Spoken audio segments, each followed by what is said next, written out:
சென்னை பெரம்பூர் பகுதியில் வெட்டி படுகொலை செய்யப்பட்ட பகுஜன் சமாஜ் கட்சியின் மாநில தலைவர் ஆம்ஸ்ட்ராங்கின் வீட்டிற்கு நேரில் சென்ற முன்னாள் முதலமைச்சரும் அதிமுக கழக பொதுச் செயலாளரும் பிரதான எதிர்க்கட்சியின் தலைவருமான எடப்பாடி பழனிசாமி அவர்கள் ஆம்ஸ்ட்ராங்கின் திருவுருவப் படத்திற்கு மலர்தூவி மரியாதை செலுத்தினார்.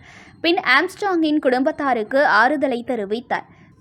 பின்னர் செய்தியாளர்களை சந்தித்த அவர், பகுஜன் சமாஜ் கட்சியின் தமிழ்நாடு மாநில தலைவர் ஆம்ஸ்ட்ராங்கின் படத்திற்கு மலர்தூவி மரியாதை செலுத்தினேன்.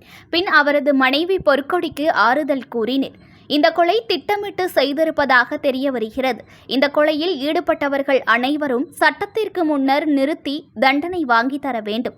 திருநெல்வேலி காங்கிரஸ் மாவட்ட தலைவர் ஜெயக்குமார் மற்றும் சேலம் அதிமுக நிர்வாகி சண்முகம் என கொலைகள் அதிகரித்து கொண்டே இருக்கிறது. இந்த ஆட்சியில் சட்டம் ஒழுங்கு அதிக அளவில் சீர்குலைந்து இருக்கிறது. பெண்களுக்கு பாதுகாப்பு இல்லை. அரசு உண்மையான குற்றவாளியை கண்டறிந்து அவர்களுக்கு தண்டனை பெற்றுத்தர வேண்டும். மறைந்த திரு ஆம்ஸ்ட்ராங் குடும்பத்தினருக்கு பிஎஸ்பி கட்சியின் தொண்டர்களும் இக்கொலையில் பல பேர் ஈடுபட்டிருப்பதாக சந்தேகப்படுகிறார்கள். இன்று கைது செய்யப்பட்டவர்கள் உண்மை குற்றவாளிகள் இல்லை என எண்ணுகிறார்கள். இந்த அரசு உண்மை குற்றவாளியை கண்டறிந்து சந்தேகத்தை போக்குவது இந்த அரசின் கடமை. இந்த படுகொலை பற்றிய சிசிடிவி காட்சியை பார்க்கும்போது இந்த அரசு எடுத்த நடவடிக்கை காட்சிக்கும் வேறுபடுகின்றனர்.